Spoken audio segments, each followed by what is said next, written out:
Good evening to you on the business desk at this hour. Analysts have sought to highlight that achieving economic goals may take a slower pace under a government of national unity, while calls have been made for a government that will fast-track policy and provide certainty. It's noted that this may not be likely, as the seventh administration may only find its feet over the next year. This comes as South Africa's economic growth has again contracted and the near-term outlook remains with GDP at less than 2%. Chief Economist at Citadel Maarten Ackerman joins us to go through the dynamics at play. Thank you so much for your time, Maarten. It is heating up. We are sitting on the brink of a government of national unity, the first sitting of the seventh administration in Parliament tomorrow. I think our starting point should be the practicality of what a GNU means when it comes to policy making and formulation.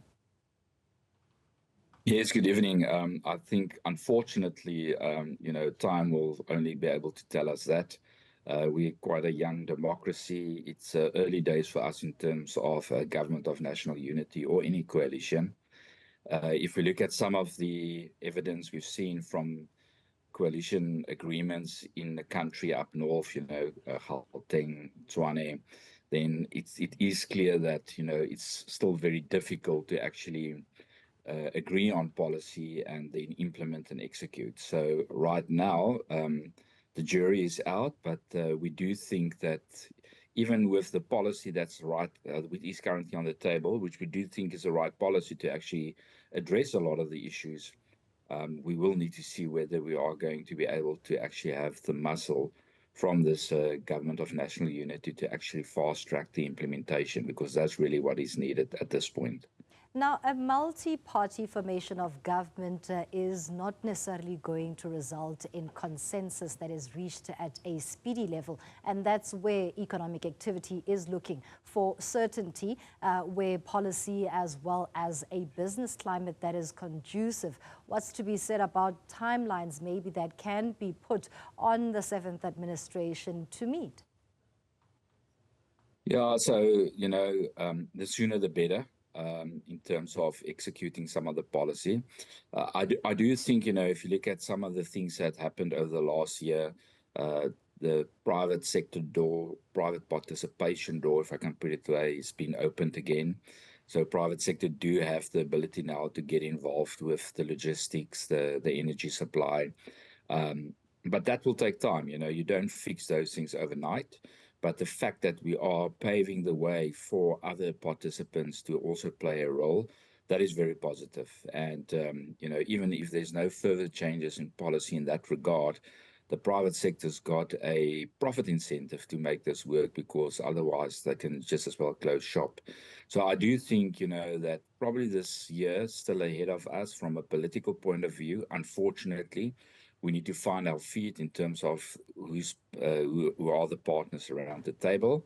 Then that aside, a lot of the things that's currently in the pipeline will only start to show results 2 to 3 years out. So we need to have a little bit of patience, as we move through this phase. But there's definitely light at the end of the tunnel.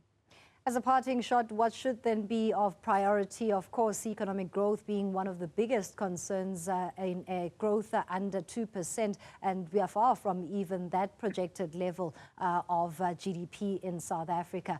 How should a GNU be tackling this issue? Yes, so I think, growth over the last, call it 5 years, were basically 1%. Population is growing 1.5%. That implies that we add more people than goods and services. So per capita, we're actually in a recession. We are getting poorer. So we need to get growth to 2.5% on a consistent basis. The low-hanging fruit is to say, well, what is preventing us right now to get there? Well, it is everything that's keeping what I call the growth sectors under pressure, so mining, manufacturing, and construction. And those are electricity, which, touch wood, it seems like we're moving in the right direction. But also the ports. Just last week, the global report came out. Cape Town is right at the bottom of about 400 and odd ports around the world. Durban is under the lowest 10.